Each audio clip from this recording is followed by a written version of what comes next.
Olá, está começando o Boletim de Notícias. Eu sou Heloísa Brunkel e te faço companhia a partir de agora. A Agência Nacional de Vigilância Sanitária, a Anvisa, anunciou que vai dar prioridade à análise dos processos de registro de kits para diagnóstico laboratorial da varíola dos macacos. Olha, essa decisão foi tomada em reunião extraordinária ontem pela diretoria colegiada da Anvisa. Até o momento, não existem produtos comerciais específicos regularizados para a detecção do vírus da varíola dos macacos, a chamada monkeypox. Atualmente, o diagnóstico pode ser feito por meio de ensaios moleculares de PCR, que são confirmados por sequenciamento genético. Lembrando que na semana passada, a Organização Mundial da Saúde declarou a monkeypox emergência de saúde pública de interesse internacional. No Brasil, até esta terça-feira, o Ministério da Saúde havia confirmado aqui no país 813 casos da doença. A pasta informou ainda que todas as medidas indicadas pela OMS já são realizadas aqui no Brasil desde do início de julho deste ano. A pasta, o Ministério da Saúde, também informou que está negociando, está articulando com a OMS também a compra da vacina contra a doença. E saiu o calendário para o pagamento de caminhoneiros e taxistas.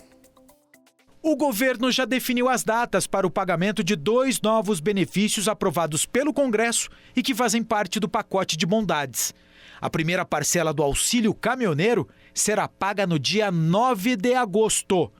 De acordo com informações do Ministério de Infraestrutura, os valores referentes a julho e agosto serão pagos nesse dia, ou seja, de uma só vez serão R$2.000.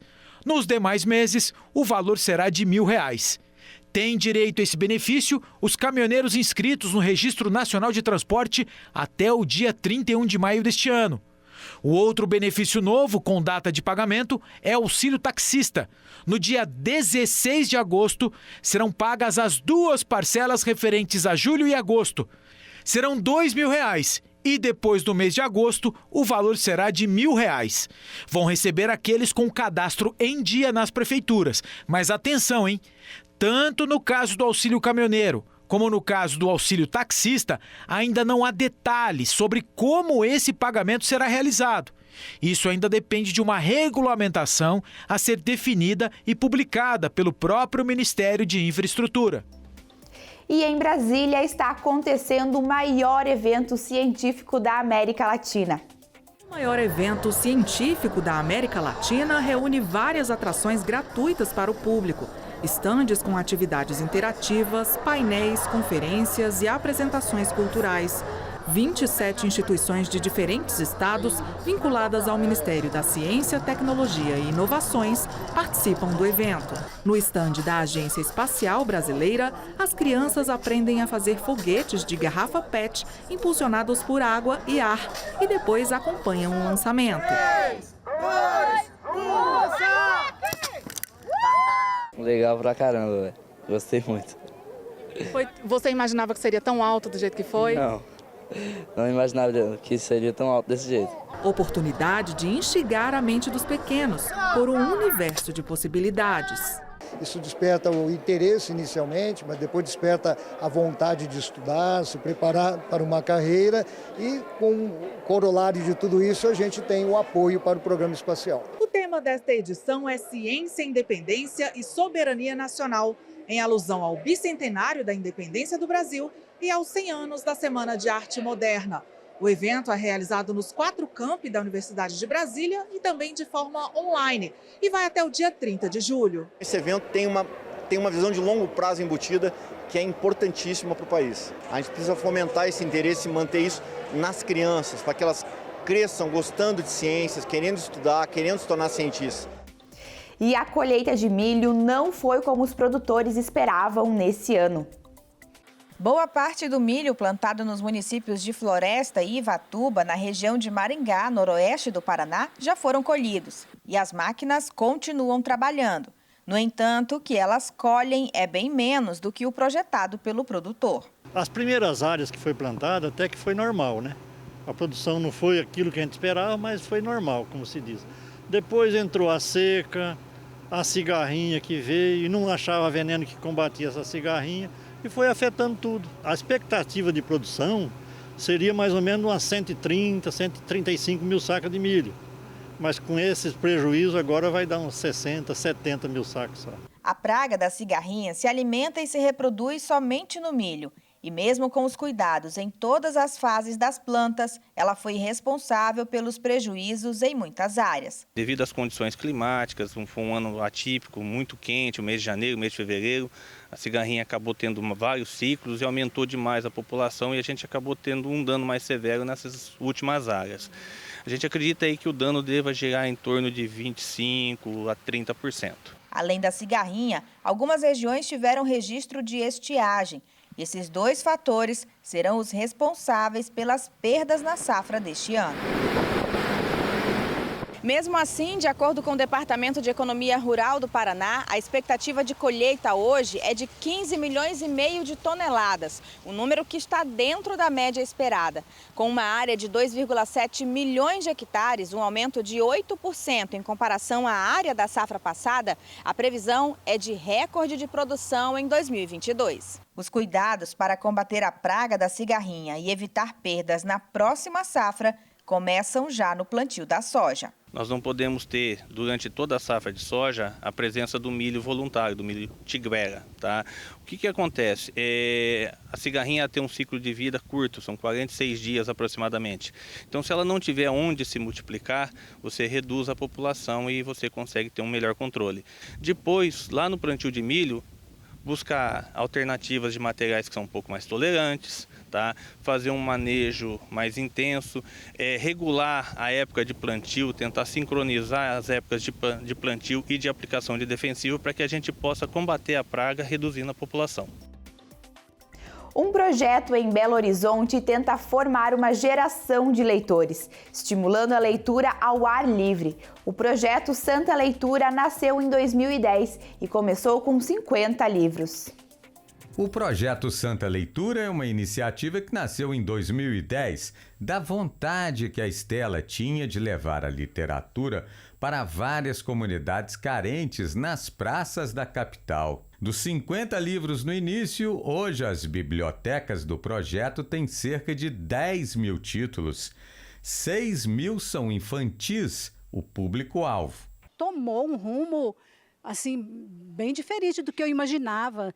E todo mundo começou a procurar. E eu vi que, diferente do que as pessoas falam, que brasileiro não gosta de ler, o brasileiro gosta de ler, sim. O brasileiro não pode comprar o livro. A Praça Duque de Caxias, em Santa Teresa, é um dos pontos para atrair os novos leitores. Peixinho feliz na lagoa.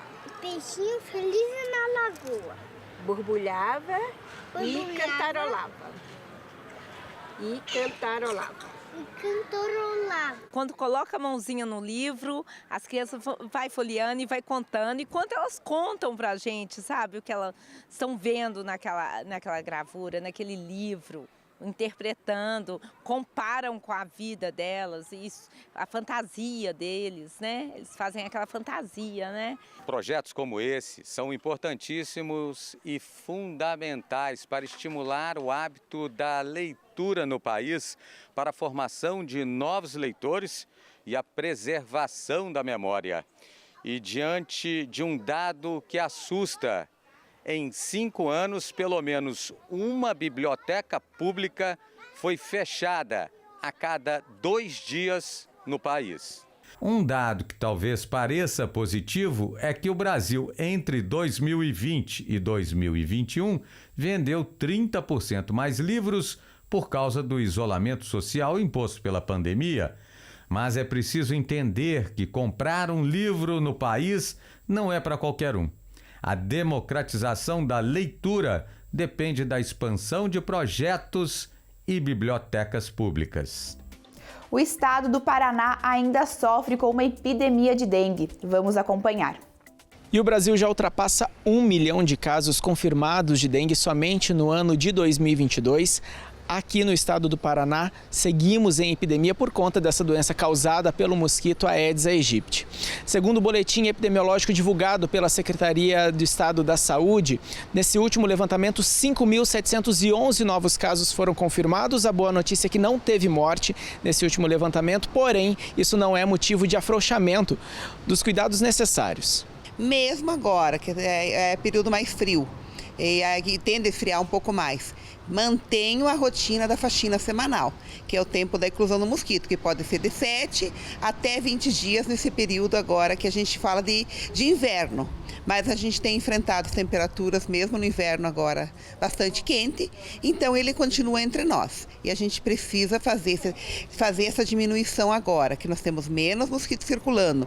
Se nós eliminarmos aqueles possíveis criadouros, a gente, quando pegar o período agora que a gente volta depois para o verão, a gente não ter tanto mosquito. Então é importante, até dia 31 nós estamos considerados em epidemia ainda, aí a gente precisa que a partir de 1º de agosto a gente consiga se manter em números baixos. Isso a nível de Cascavel, isso a nível de Paraná. E essa parceria a gente só consegue fazer se tiver o envolvimento do poder público e com a população. Lembrando que a responsabilidade dentro do seu quintal, dentro do seu espaço, é do morador, é do proprietário. E durante esse último período não houve registro de casos de Zika e foram indicados 32 casos de febre chikungunya. Vale lembrar que essas duas doenças também são causadas pelo mosquito Aedes aegypti. E o Banco Central lança moedas pelos 200 anos da independência. As duas moedas comemorativas, uma em prata e outra em cuproníquel, retratam dois momentos históricos ligados à independência do Brasil e exibem símbolos nacionais, como o hino da independência e a bandeira do Brasil. Destinadas a colecionadores, as novas moedas serão produzidas pela Casa da Moeda e vendidas exclusivamente pela internet. As duas moedas que lançamos hoje retratam esse momento histórico, que foi enfrentado com coragem e teve como desfecho a independência do nosso país. Nós entendemos que olhar com orgulho para o passado, reconhecendo nossas conquistas, nos ajuda a projetar o futuro. Está terminando o Boletim de Notícias. Obrigada pela sua companhia e até a próxima.